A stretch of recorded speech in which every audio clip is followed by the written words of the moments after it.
We shall attack and attack and attack, some more. Those were Patton's words to his staff officers when they said the relief of Bastogne was impossible. But what he told his soldiers before they charged into that frozen hell revealed the mind of a man who refused to accept defeat. December 20th, 1944. Patton had just made an impossible promise to Eisenhower: reach Bastogne in 72 hours. His own officers thought he was insane.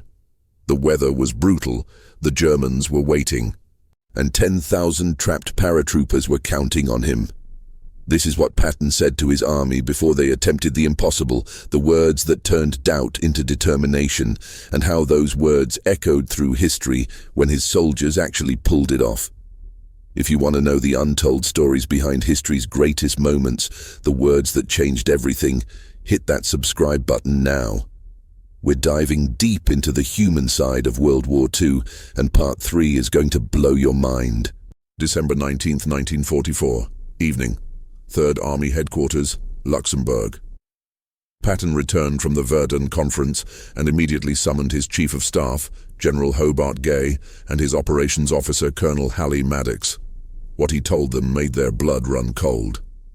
Gentlemen, we're disengaging from the Saar offensive immediately.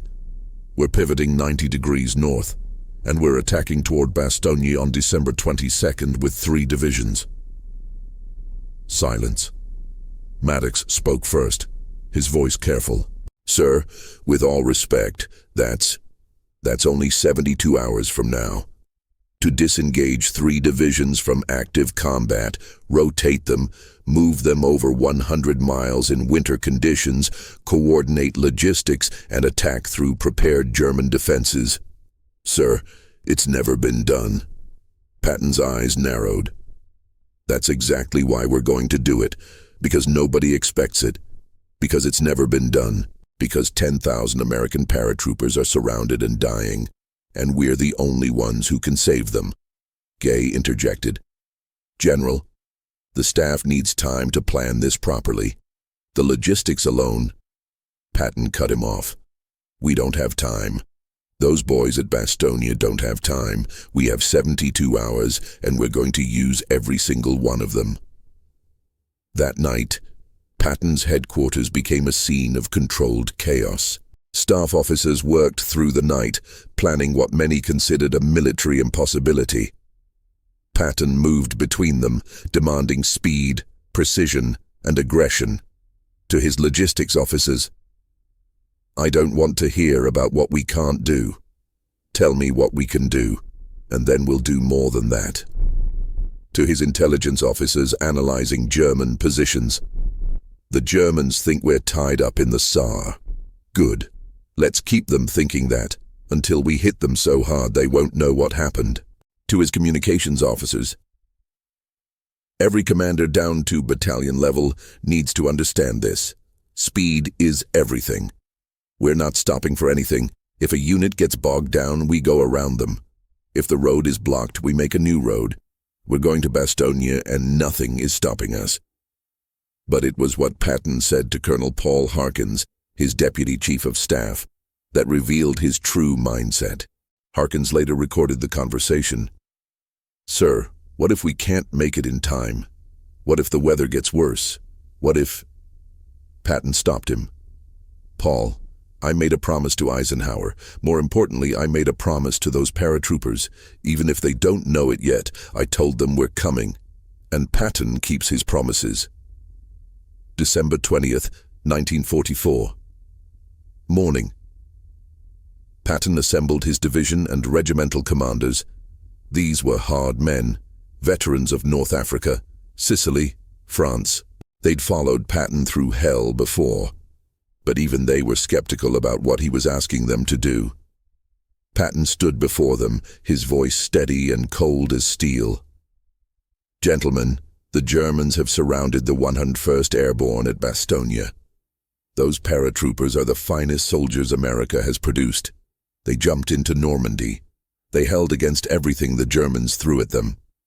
And now they're surrounded, outnumbered, running out of ammunition and supplies, and they're still fighting. Yesterday, I promised General Eisenhower that we would relieve Bastogne in 72 hours. Some of you think that's impossible. You're wrong. It's not impossible. It's just difficult. And we don't fear difficult. We eat difficult for breakfast.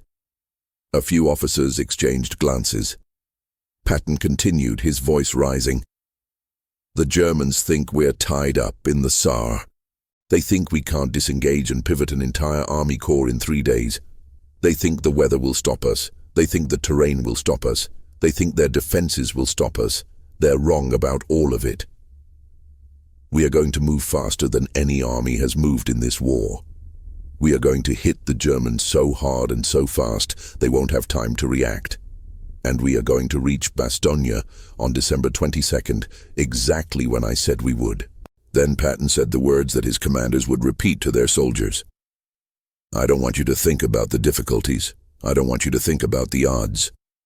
I want you to think about those paratroopers at Bastogne who are looking at the horizon right now, wondering if anyone is coming to save them. We are their answer. We are their hope, and we will not fail them.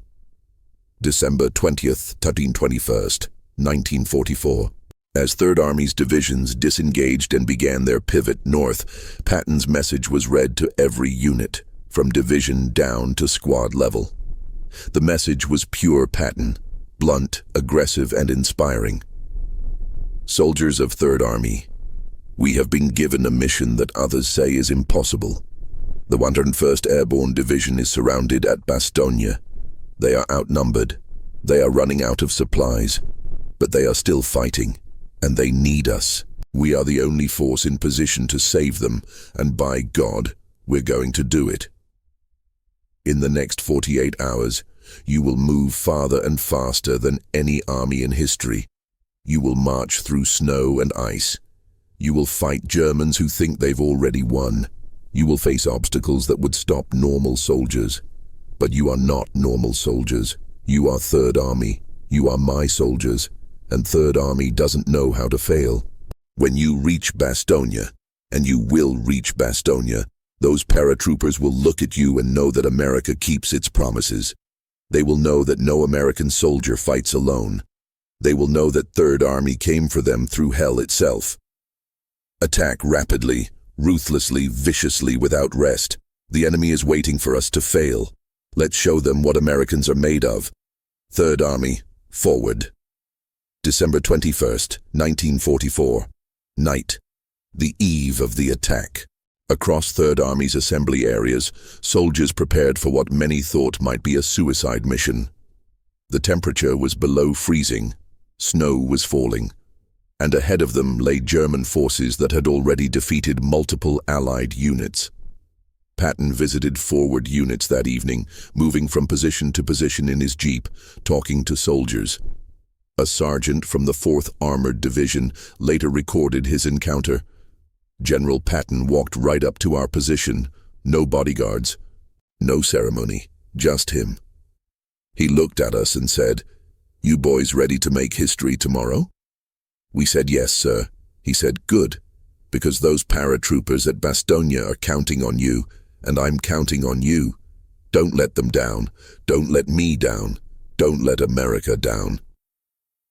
A lieutenant from the 26th Infantry Division remembered.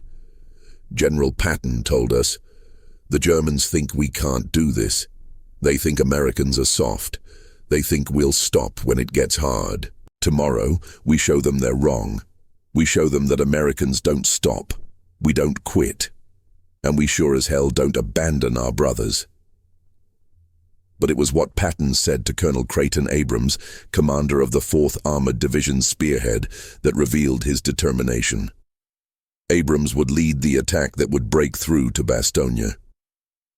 Patton pulled him aside. "Creighton, tomorrow you're going to do something nobody thinks is possible. You're going to drive through German lines like they're not even there. You're going to move so fast the Germans won't have time to react. And you're going to reach those paratroopers at Bastogne. I don't care what it costs. I don't care what you have to do. You will get through. Because if you don't, those boys die. All of them. and I won't accept that. Will you? Abrams met his eyes. No, sir. We'll get through.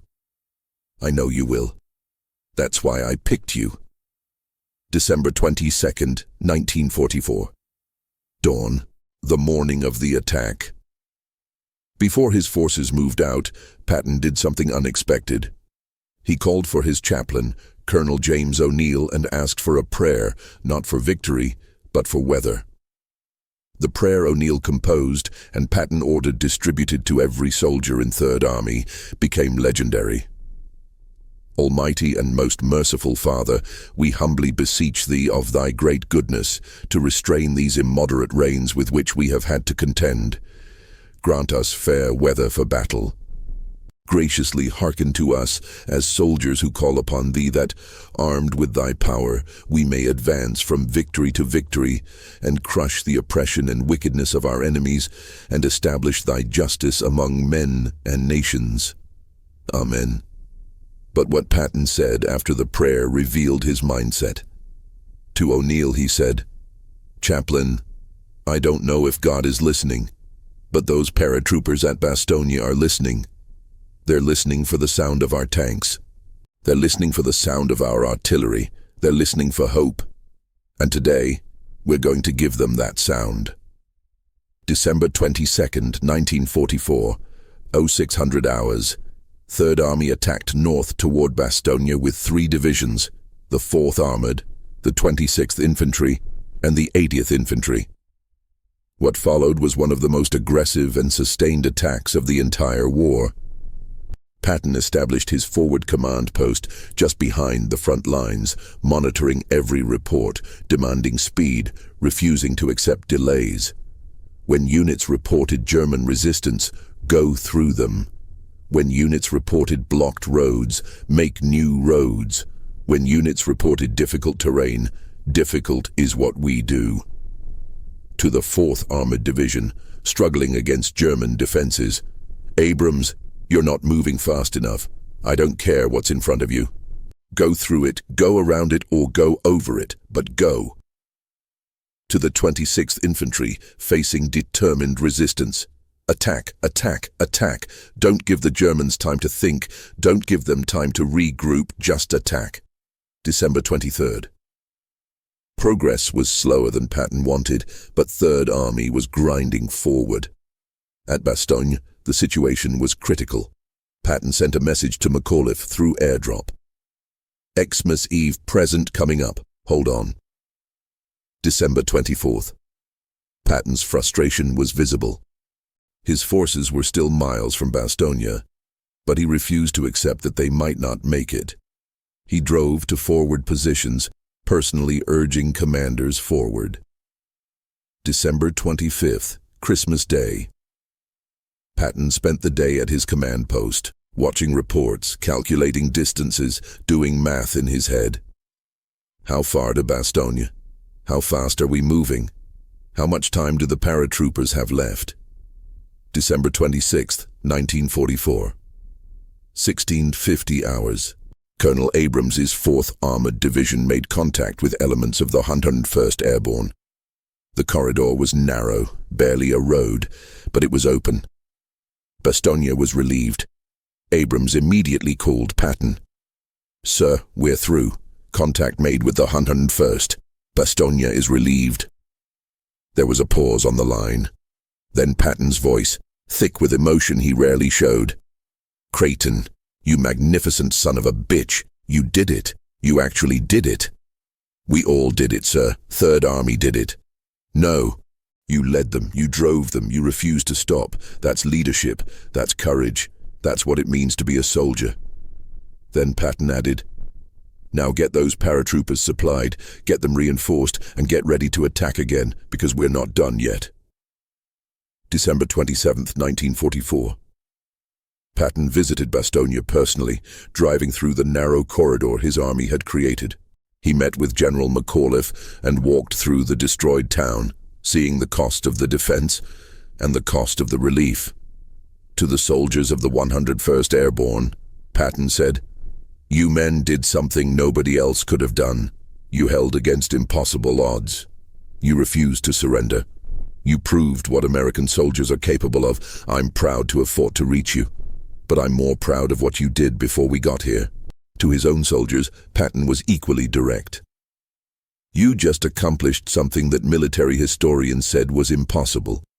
You moved an army 90 degrees in winter. You attacked through prepared defenses. You broke through to Bastogne in exactly the time I said you would.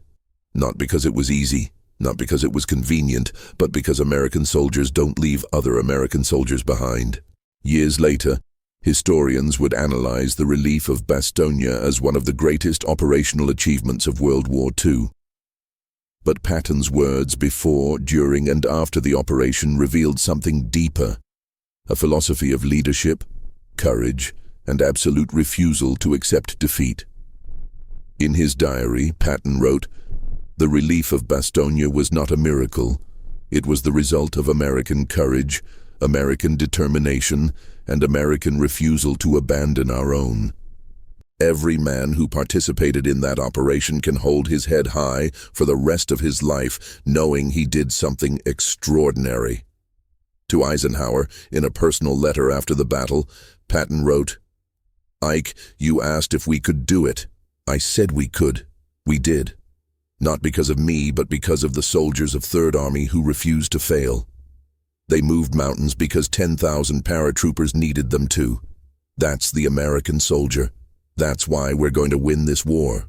Patton's words before the relief of Bastogne, to his commanders, to his soldiers, to himself, revealed a man who understood that leadership is about more than strategy and tactics. It's about belief. Belief that the impossible is just difficult. Belief that soldiers will rise to any challenge if led properly. And belief that Americans don't abandon Americans, no matter what it costs. The relief of Bastogne wasn't just about moving an army. It was about what Patton said to his men that made them believe they could do the impossible. Because sometimes the right words at the right moment can change history. If this story of leadership, determination, and the words that inspired the impossible moved you, make sure you're subscribed, because part 3 is going to reveal what the soldiers of the 101st Airborne said when they saw Third Army coming through that corridor. Hit that notification bell, drop a comment about what real leadership means to you, and share this with anyone who needs to hear that impossible is just another word for difficult. Thanks for watching, and remember, the right words at the right time can move armies.